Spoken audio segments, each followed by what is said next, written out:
Masechet Sanhedrin Daf Yud, on commence Bezrat Hashem à la 5e ligne. Ve'amar Rava, Ploni Banarem Orasa Veuzmo.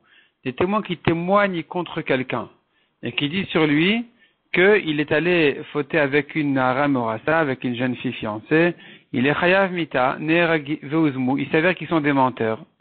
Ne'eragin, on les tue, comme des dim zomemin, ils voulaient le tuer, on les tue à eux aussi. Ve'en Meshalmin Mamon.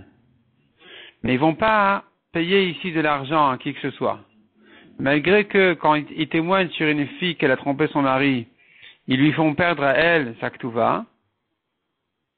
Mais comme ils n'ont pas dit qui c'est la fille, alors il n'y a pas ici de l'argent qui devait être perdu à cause d'eux, donc ils ne sont que chayav mita. Mais s'ils ont précisé de qui il s'agit, bitosh al ploni, ils ont dit voilà, il est allé avec la fille d'un tel, veuzmu, et voilà qu'ils sont des menteurs, ne'eragin meshalmin mamon. On va les tuer parce ils ont voulu les condamner à mort, et ils doivent aussi payer de l'argent à la fille parce qu'ils allaient lui faire perdre sa ktuva. Mamon lazé ou une fachot lazé. Ici, l'argent, ils voulaient faire perdre l'argent à la fille, et ils voulaient rendre Hayav Mita l'homme qui est allé avec elle, entre autres. Et donc ici, c'est pas, ils sont accusés par deux personnes différentes, la fille sur l'argent et l'homme sur la mort, et donc ils sont Chayav Mita et Mamon, les deux ensemble. Ve'amar Rava. Ploni Rava Ashor, Ve'uzmu. Deux témoins qui disent, un tel a eu des relations interdites avec un bœuf, avec un taureau. Ils n'ont pas dit lequel. Il est Chayav Mita cet homme-là, et le taureau aussi, il est Chayav Mita, mais on ne sait pas c'est de qui, c'est quel taureau. Ve'uzmu, on les a attrapés et mentir.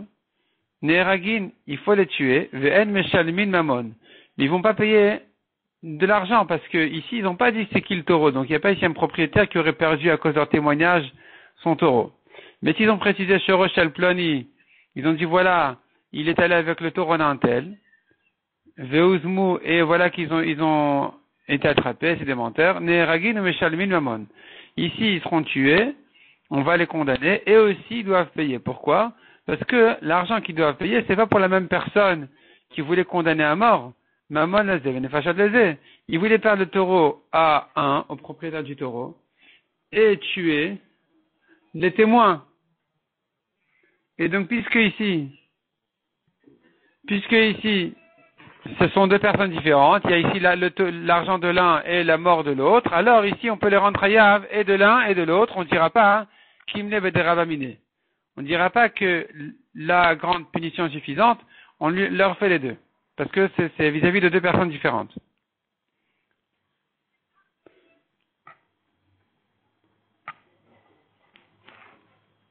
Donc, Shorosh al Ploni Ve'uzmu ne'eragin meshalmin mamon. S'ils ont dit le taureau d'un tel, ils sont des menteurs, on les tue et ils payent. Mamon azé une fachat lésé. Parce que c'est l'argent à l'un et la vie pour l'autre. Hatu la mali. Pourquoi cette répétition? Pourquoi encore cet exemple-là? Aïe noir, c'est bien le cas d'avant. Quelle différence entre le cas de la Naharam Orasa, on a distingué s'ils ont précisé qui est la fille, et sinon. Et le cas du taureau, où là aussi on doit distinguer entre s'ils ont précisé le taureau, quel taureau il s'agit ou pas. On répond à la Gemara Mishon de Kaba, et Baya il avait. On a ramené ce deuxième exemple parce qu'on voulait poser là-dessus une question. De Baï Rava. Rava a posé la question. Poloni Rava Shori Mahu. Quelqu'un qui accuse. Un tel a eu des rapports avec mon taureau. Est-ce qu'on va maintenant tuer le taureau aussi ou pas? Est-ce qu'on dit, c'est vrai qu'un homme ne peut pas témoigner sur lui-même car il est proche de lui-même, mais de son bien il n'est pas proche. Et donc puisque dans le même témoignage, on va l'entendre à condamner l'homme qui a fauté, alors en même temps, on va l'entendre aussi à condamner son taureau. Au dilma bien on dit, Amrina Nadam Karavetel Mamono, un homme il est proche de son bien, et donc ici on va couper sa parole en deux. Le monsieur qui a fauté il sera Chayav Mita, mais son taureau on va pas le tuer, parce qu'il peut pas témoigner sur ses biens. Batar de Bayadar Pashta. Après que Rav a posé la question, il a répondu lui-même. Adam Karovetel Atmo, Ven Adam Karovetel Mamono. Il est proche de lui-même, mais pas de ses biens. Donc sur lui-même, il ne veut pas témoigner pour se condamner. Un homme ne peut pas venir au Bedin en disant qu'il a été Mechalel Shabbat et qu'il est Chayav Mita. Mais sur son bien, il peut lui témoigner. Donc il peut dire, un tel est allé avec mon taureau. Et dans ce cas-là, on va tuer le monsieur, le rachat en question, et le taureau aussi. Makot Vishlosha Vechule. On a vu une marloquette combien de juges il faut pour rendre quelqu'un Chayav Malkout. Pour frapper quelqu'un qui est Chayav Malkout, il a fait une avéra, il nous faut 3 ou 23 personnes. Menan et Miledo, on apprend cela, Maravuna Marka ou Shfatum. La Torah dit, ils vont le juger.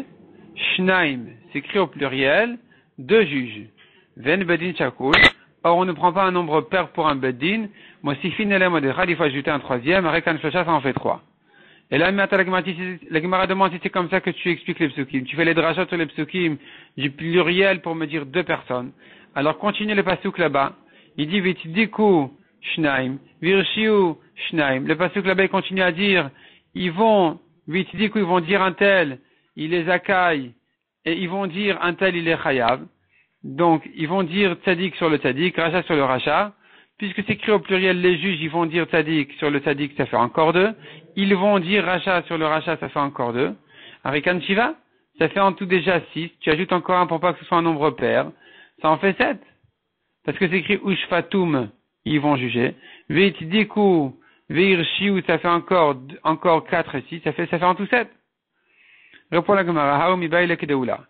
Ce pasuk-là de Veitdiku et tzadik, Veirshiu et rachat, ils vont justifier le juste et condamner le rachat. Ce pasuk-là, on en a besoin pour la dracha de Oula. Et pas pour ajouter encore des juges. D'Amar Oula Remez Edim Zoemen Mina Torah Minain. Oula dit donc on apprend de la Torah. Où est-ce qu'on voit dans la Torah un remez sur la mitzvah des Edim Zoemin, les témoins qui ont menti et tout ça? La Gemara demande remez Edim Zoemin, tu cherches un remez, une allusion dans les psukim. Ve'aktiv, c'est écrit clairement dans les psukim. Kasher Zamam, tu lui feras ce qu'il voulait faire. Et la remez Edim Zoemin Shelokin Minain. D'où est-ce qu'on apprend que les Edim Zoemin, ils sont Chayav Malkout? D'où est-ce qu'on apprend que les Edim Zoemin, des fois, ils sont Chayav Malkout, c'est-à-dire, les Edim Zoemin, des fois, qui témoignent sur quelqu'un, ils témoignent sur quelqu'un, quelque chose qu'on ne peut pas leur faire. Par exemple, ils ont dit sur un Kohen, celui-là, il est halal, sa mère, elle était divorcée, il a perdu sa keuna. Qu'est-ce que tu vas dire sur ces témoins-là, qui seront aussi halal? C'est pas possible de dire ça. Donc ici, on les frappe. On leur donne les 39 coups. D'où j'apprends ça? L'irtiv, on apprend du pasuk qui dit, Vitdik ou tadik, virshu et aracha. Le pasuk dit là-bas, hein, ils vont justifier le tadik, ils vont condamner le rachat, et sur ça on dit, et on va frapper le rachat. La question se pose, Mishum de Tzadik ou Tadik, Virshu et Taracha, est-ce que c'est parce qu'on a justifié le Tzadik et on a condamné le rachat que donc forcément il sera frappé? Vayim binakot Taracha, si tu dois frapper le rachat, quel rapport? Est-ce qu'à chaque fois que je condamne un rachat, il doit être frappé? Et là, Edim Shirshi ou Tzadik, il s'agit de quel cas? Les témoins qui ont condamné le Tzadik, Veatu Ede Achrine, sont venus 2 témoins derrière eux. Ils ont rejustifié le tzaddik de le vrai tzaddik, de Meikara, le tzaddik depuis le début. Et donc ils ont condamné le rachat, qui est le rachat, ce sont ces témoins-là qui voulaient condamner le tzaddik. Les derniers témoins maintenant, ils viennent et ils disent sur eux qui sont des Rechaim. Les derniers témoins disent sur les premiers témoins qui sont des Rechaim. Les premiers témoins, et donc ils sont des Rechaim, qu'est-ce qu'on leur fera? S'ils méritent des coups, on les frappe. Qu'est-ce que ça veut dire s'ils méritent des coups? Ça veut dire qu'on ne peut pas appliquer sur eux le pasuk de Kasher Zamam. Tu leur feras ce qu'ils voulaient faire. Donc on les frappe. Ça c'est le remède dont on apprend des psukim qu'il faut frapper les témoins. Demande à Gemara Vete pour que les milotane. Pourquoi j'ai besoin de cette rachat de ce pasuk-là? Tu pourrais l'apprendre du pasuk qui dit lotane, tu n'as pas le droit de témoigner à faux. Et donc celui qui transgresse une mitzvah lotase, il doit être frappé. Si tu lui fais pas kasher zamam dans un cas où tu ne peux pas, tu dois le frapper automatiquement comme pour n'importe quelle avéra. Répond la Gemara Mishum d'Avelelav Shen Bomaase. Ici, il a transgressé une mitzvah sans action. C'est que de la parole. V'chollav Shen Bomaase Anokinalav. Une avéra sans action, on n'est pas chayav malkout dessus. Donc il a fallu ramener le pasuk de Vitdiku Virshiu, et donc ça ne vient pas nous ajouter des juges ici, on reste sur les deux premiers juges, ça fait en tout 3 pour arriver à un nombre impair. Mishum Rabbi Shmuel Amrou Besrim Ushlosha, selon Rabbi Shmuel, 23 juges.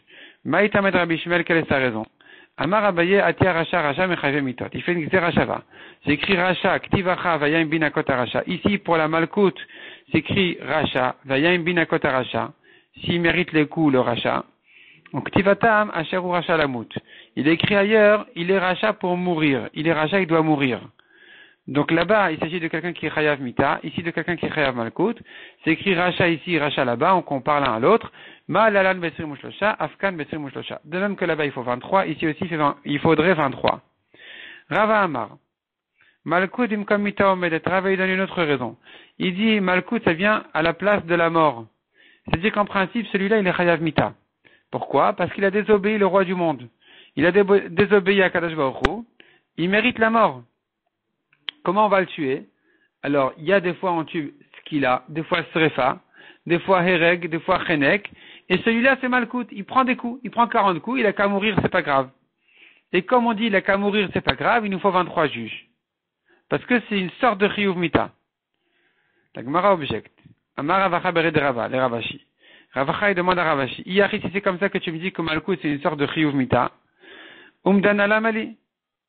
À quoi ça sert d'évaluer? On amène les médecins qui vont vérifier combien il peut supporter, combien de coups on lui donne, pour pas qu'il meure. L'imreye, frappe-le, donne-lui 39 coups, veimaït, les moutes, et s'il meurt, c'est pas grave. C'est un chiyuv mita de toute façon. Amar lui a répondu, Amar car la Torah dit là-dessus, venikla achicha le'enecha. La Torah dit attention, ne lui ajoute pas un coup de plus sur les 39, parce que si tu lui ajoutes un coup de plus, alors tu feras honte à ton frère sous tes yeux. Donc on voit de là que il doit rester ton frère. Il doit rester donc pour être ton frère, il doit être vivant.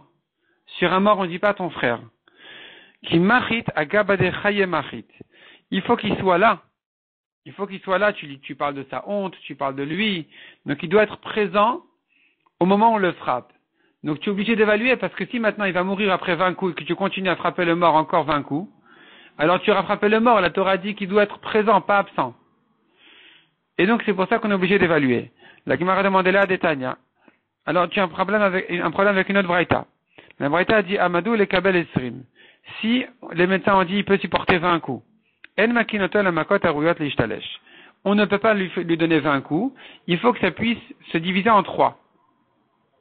Vekamen tamne serré. Combien ça fait 18?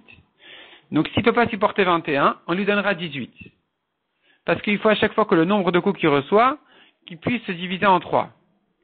Donc c'est 18. On apprend ça des psukim, enfin c'est des drachas dans Masechet Makot. Ici c'est pas le sujet, mais la Gemara pose une autre question ici, elle a un autre problème. On tourne à la page. La Gemara demande, si tu penses vraiment que c'est une espèce de chiyuv mita, limri esrim vechada, frappe le 21, vechimait beach chada, et quand au 21 il meurt, c'est pas grave, les moutes, il a qu'à mourir. Daki machit, car quand tu lui as donné le coup, agabade chaya kamachit, tu as donné le coup sur le dos de quelqu'un qui est vivant. Donc c'est pas grave. S'il peut supporter 20, donne-lui 21. Donne-lui 21 et tu auras frappé toujours un vivant. Il est mort à la fin du coup, à cause du coup, mais au moment du coup, il était encore vivant. Amar le Amarka, il a répondu dans la Torah, dit, la Torah dit qu'après qu'il a été frappé, tu dois faire attention à lui de ne pas faire honte à ton frère. Donc tu vois que, achar shelaka achicha beina. Il me faut qu'après les coups, ton frère il reste là. Veleka. Or, ce ne sera pas le cas ici, si tu lui auras donné 21 coups qu'il peut supporter que 20. Donc, on ne peut pas le tuer. Même si c'est une espèce de chiyuv mita, c'est que théorique. Dans la pratique, il ne faut pas qu'il meure. Il mérite la mort. Il mérite, mais on n'a pas le droit de la lui donner. C'est les coups qu'on lui donne. En fait, c'est une sorte de chiyuv mita. Donc, il nous faut 23 juges, mais il faut le retenir vivant. Il faut le maintenir vivant. Ibur achodesh bishlosha. On a vu que, dans la Mishnah, on a vu que pour calculer le Rosh Chodesh, il faut 3 personnes. Donc maintenant, nous avons 3 notions dans le Rosh Chodesh. Il y a Kiddush HaChodesh, il y a Ibur HaChodesh et Achishuv. Qu'est-ce que c'est que ces 3 notions-là? Kiddush, ça veut dire, le Bedin, il doit dire Mekudash HaChodesh Mekudash. ils annoncent le Rosh Chodesh a été Mekoudash, on a effectivement accepté le témoignage, on a reconnu qu'aujourd'hui c'est Rosh Chodesh, et donc on en a fait un jour de Rosh Chodesh, et quand on annonce ça, on dit Mekoudash. Ça s'appelle Kiddush HaChodesh. Il y a Ibur HaChodesh, qui veut dire que si le Bedin a décidé d'ajouter un 30e jour sur le mois, ils feront Ibur HaChodesh, c'est un Chodesh Me'oubar. Et un Chodesh Me'oubar, ça veut dire un mois de 30 jours, et que Rosh Chodesh n'arrive qu'au 31. Ça s'appelle Ibur HaChodesh, la décision d'ajouter un 30e jour sur le mois, et de ne fixer Rosh Chodesh que sur le 31. Il y a les calculs. Les calculs, ça s'appelle Chishuv. Donc, la Gemara d'étude de la Mishnah. Chishuv lo katane. La Mishnah n'a pas dit qu'il nous faut 3 juges pour les calculs. Kiddush lo katane. La Mishnah n'a pas dit non plus qu'il nous faut 3 juges pour le Kiddush d'annoncer que le Rosh Chodesh, il est Mekoudash le 30e jour. Et la Ibur. La Mishnah parle du Ibur, c'est-à-dire d'ajouter un 30e jour et de ne fixer Rosh Chodesh qu'au 31. La question qui se pose, pourquoi tu as besoin de 3 juges pour ça? Loli Kadsha, si tu n'es pas Mekadesh le 30, alors automatiquement, Umima il allait à Aber, automatiquement, il va tomber le 31. Si le Bedi n'a pas fixé le 30, alors le Rosh Chodesh ne vient pas tout seul le 30. Il se fera que le 31. Donc c'est pas la peine d'appeler 3 juges pour ça. Ils ont qu'à rester complètement passifs, sans rien faire. Automatiquement, le Chodesh, il sera qu'au 31. Amar Abaye, Tanek Kiddush HaChodesh. Abaye dit, il faut expliquer dans la Mishnah qu'il s'agit non pas de Ibur HaChodesh qui veut dire le 31, mais Kiddush HaChodesh qui veut dire au 30. Si on fixe le Rosh Chodesh au 30, il nous faut 3 juges pour annoncer Mekoudash HaChodesh. Tanyanami Achi, on le voit dans une braïta aussi, Kiddush HaChodesh ve Ibur HaShana, quand on fixe le Rosh Chodesh le 30, ou bien quand on ajoute encore un mois dans l'année, un 13e mois de l'année, un 2e Adar, Bishlosha, il nous faut 3 juges. Divré Rabbi Meir, selon Rabbi Meir. Amar Rava, il demande à Abaye, comment tu peux corriger la Mishnah en disant c'est pas Ibour, c'est Kiddush? Vers Ibour Ketane. La Mishnah nous dit bien Ibour HaChodesh, elle dit pas Kiddush. Donc Ibour c'est le 31. C'est d'ajouter un 30e jour sur le mois passé et de fixer le Rosh Chodesh sur le jour 31. Donc c'est écrit Ibour, c'est pas écrit Kiddush. Ne me dis pas qu'il s'agit du cas où on a fixé Rosh Chodesh le 30. Et la Marava, Kiddush Beyom Ibour Bishlosha. Si on est Mekadesh au 30e jour, qui est le jour du Ibour, c'est-à-dire qui est le jour que, quand on veut ajouter un jour sur le mois, on ajoute celui-là. Ce 30e jour-là, si on est Mekadesh, là, il nous faut 3 personnes. Donc, Kiddush Biyom Ibour Bishlosha. Si tu vas être Mekadesh le 30e jour, qui est le jour qu'on a l'habitude d'ajouter sur le mois quand il le faut, ça se fait à 3 personnes. Achar Ibour, Leka Kiddush. Mais après ce 30e jour, il n'y a plus d'annonce qu'il est Mekoudash. À partir du moment où le 30e jour n'a pas été Rosh Chodesh, automatiquement le 31 il est Rosh Chodesh même sans l'annoncer. Oumane comme qui ça va? Selon Rava comme qui va la Mishnah, Rabbi Elazar et Rabbi Tzadoki. Détané Rabbi Elazar et Rabbi Tzadok Omer. Notre Mishnah va comme Rabbi Elazar et Rabbi Tzadok qui pense Imlon ira bizmano en mekadeshin oto. Si on n'a pas vu la lune le 30e jour pour en faire un Rosh Chodesh, on n'a plus à être Mekadesh le 31. Chez Kvar Kiddushu Bashamaim, ça a déjà été automatique, c'est du ciel que ça a été fixé pour le 31. C'est pas la peine que le Bedi ne se mêle à l'annoncer comme un jour de Rosh Chodesh qu'il est Kadosh. Donc notre Mishnah pense comme ça aussi, que Ibour HaChodesh Bishlosha, ça veut dire si tu fixes Rosh Chodesh le jour du Ibour, qui est le 30e jour, qui est le jour qu'on ajoute au mois passé quand on veut en ajouter un, et là tu ne veux pas l'ajouter, au contraire tu veux être Mekadesh ce jour-là pour Rosh Chodesh, c'est là où il nous faut 3 juges, et c'est là où on est Mekadesh. Mais sinon, on n'est pas Mekadesh. Le 31, on sera appelé Mekadesh. Rav Nachman Amar, Kiddush Acharibur Bishlosha. Il pense le contraire. Il dit que, si on est Mekadesh après le 30e jour, qui est le jour du Ibour, c'est-à-dire le jour qu'on ajoute sur le mois d'avant, si on a fixé Rosh Chodesh le lendemain, donc le 31, il nous faut 3. De Yom Ibour, Leka Kiddush. Mais le 30e jour, si on veut en faire un jour de Rosh Chodesh, on n'a pas besoin de l'annoncer, on n'a pas besoin d'être Mekadesh, officiellement. Oumane, comme qui va notre Mishnah, Plemoi, elle va comme Plimo. Détania Plimo Omer, c'est le nom d'un Tana, qui dit Bismana Mekadjinoto. Chez le Bismana Mekadjinoto, le 30e jour, c'est pas la peine d'être Mekadesh, c'est automatique. Parce que c'est le jour naturel du Rosh Chodesh. Le 31, c'est là où il faut être Mekadesh. Ravashi Amar, troisième explication, Ravashi dit, L'Olam Chishuv Katane. Il dit en fait la Mishnah te parle du calcul. Sur les calculs du mois, parce qu'il y a un cycle lunaire, il faut calculer toujours, il ne faut pas que le vrai Rosh Chodesh soit trop décalé. Il ne faut pas que le Rosh Chodesh naturel soit trop décalé du Rosh Chodesh du Bedin. Donc il y a des calculs à faire pour respecter les lois de la lune. Et ces calculs-là, ils se font à 3 personnes. Oumaï Ibour. Et pourquoi la Mishnah te dit Ibour alors qu'elle parle du calcul? Chishuv de Ibour. C'est le calcul pour le rendre un mois Meubar, un mois de 30 jours. Ve'aïd de Kabal et Mitne Ibour Shana. Donc c'est pourquoi tu me dis Ibour. Parle clairement, dis le calcul, ne me dis pas le Ibour. Répond la Gemara. C'est à cause de Ibour Hashana qu'on a dit Ibour HaChodesh. Puisque la Mishnah voulait parler de Ibour Hashana qui veut dire ajouter un 13e mois. Tananam Ibour Chodesh, elle parle aussi du Ibour HaChodesh qui est d'ajouter un 30e jour. Mais en fait, ici, il s'agit du calcul. Et donc, d'après Ravashi, Chishuv Chodesh In, ce n'est que le calcul du mois qu'il faut 3 personnes. Qui douche Chodesh, lo, mais pour être Mekadesh, c'est pas la peine. Mané, comme qui ça va, Rabbi Eliezer, il est Tanya, c'est comme Rabbi Eliezer qui dit, Rabbi Eliezer Omer ben Bismano ben Shalo Bismano, aussi bien si tu fixes sur Chodesh le 30 que le 31, El Mekadjino, toi c'est pas la peine de dire qu'il est Mekudash, Shenemar Vekidashtem, Meshnat Hamishim Shana. La Torah dit, vous allez être Mekadesh la 50e année, donc l'année du Yovel. Shenim ata Mekadesh, Viyata Mekadesh Chodashim. Tu n'as la mitzvah d'être Mekadesh que des années, que les années du Yovel, les 50e, mais pas les mois. Il n'y a pas de mitzvah d'être Mekadesh en Rosh Chodesh. Donc nous avons ici finalement 3 Tanaïm et 3 Moraïm. Enfin 3 Moraïm qui, chacun, il va selon un des 3 Tanaïm. Quand est-ce qu'il faut être Mekadesh? D'après un Tana, Rabbi Lazar et Rabbi Tzadok, on est Mekadesh que le 30e jour, pas le 31. D'après Plimo, c'est le contraire. C'est le 31 qu'on est Mekadesh et pas le 30. Et d'après Ravashi, donc selon Rabbi Eliezer, ni l'un ni l'autre. On n'est pas Mekadesh ni l'un ni l'autre. Et en fonction de ces 3 Tanaïm là, on interprète la Mishnah chacun à sa manière. Rabban Shimon Gamliel Omer, Mishlosha Vechule.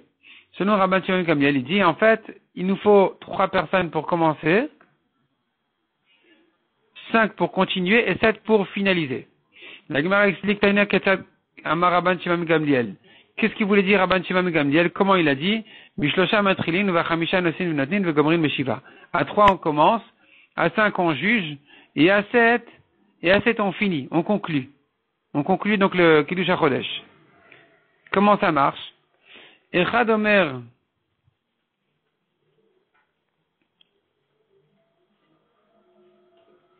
il s'agit de l'année. Donc ici, il ne s'agit plus de Rosh Chodesh, il s'agit de l'année. Echad Omer Leshev.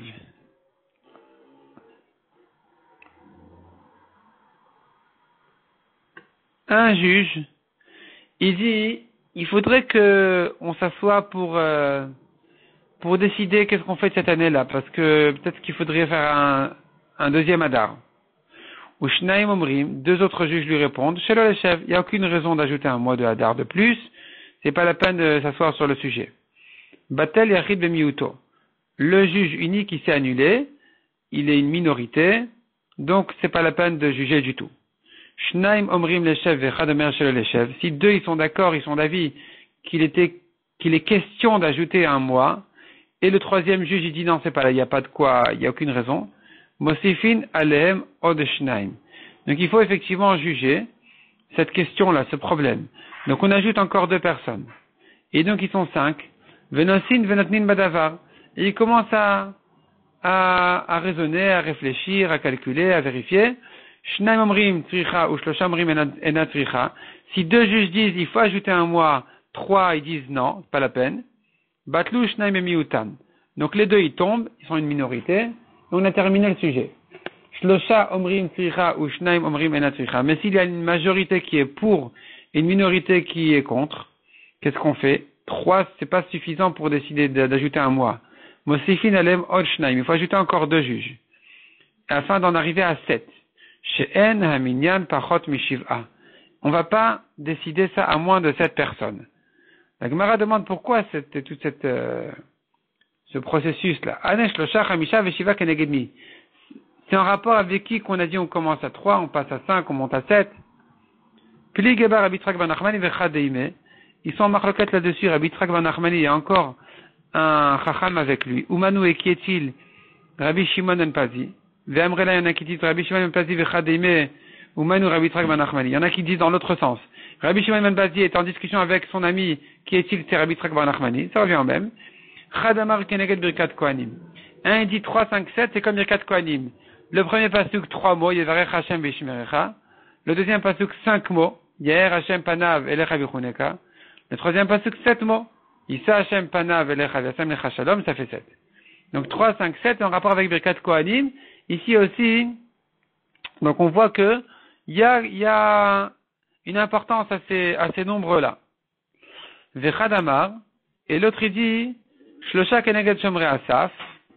3, on commence à 3 en rapport avec les gardiens du seuil du roi. Chamisha meroe pnei hamelech. 5, ce sont ceux qui ont le droit de voir la face du roi. Meroe, 5 parmi ceux qui peuvent voir le roi, il y en a 5 qui sont repérés en soi. Shiva roe pnei hamelech, et en tout ils sont 7 à voir le roi. Donc ça fait 3, 5, 7. Ils sont distingués. Les 3 ils sont là, les 5 ils sont là, et en tout ça fait 7. C'est-à-dire encore 2 qui voient le roi, ça fait en tout 7. Donc à nouveau on voit de là une importance à ces nombres-là. C'est pour ça que pour juger sur terre aussi, on va faire comme ça. Un Bedin va juger aussi comme ça. On voit qu'il y a une importance à cet ordre-là. Tane Rav Yosef, Ane Shlosha v'chamisha v'shiva, Shlosha keneged shomrei asaf, Chamisha meroe pnei hamelech, Shiva roe pnei hamelech, il dit la même chose. Amar le Abaye le Rav Yosef. Abaye a dit à Rav Yosef, Adaïd na maïtam al parish lan marachi. Jusqu'aujourd'hui, pourquoi tu nous as jamais expliqué cette chose-là, les 3, 5, 7? Tu as ici un beau remède à dire. Pourquoi tu ne l'as pas dit, cette explication? Amar le leur a dit, La ve'adana detrichitu. Je ne savais pas que vous avez besoin de ce commentaire, je ne savais pas que ça vous manquait. Est-ce que vous m'avez posé une fois quelque chose que je ne vous ai pas répondu? Donc, finalement, donc on voit ici que Rav Yosef aussi il pense, comme celui qui dit que 3, 5, 7, ça fait plutôt allusion aux ministres ou aux gens qui sont devant le roi.